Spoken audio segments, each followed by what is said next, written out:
धनी धसल हो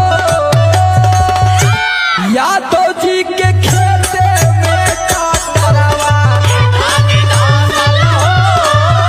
पति के रूप में मिले है परमेश्वर, अपमान न उनका हो पाएगा। यदि पति होंगे परमेश्वर तो क्या बॉयफ्रेंड को भी देवता माना जाएगा। ऐसा कुछ नहीं होगा। बिजली चमके पनिया रोज झमाझम बरसत बाटे, आज मनवा तरसत बा धनिया।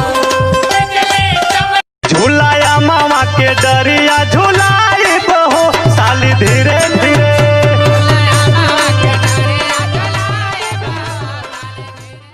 बिजली चमके पनिया रोज झमाझम बरसत बाटे, आज मनवा तरसत बा धनिया।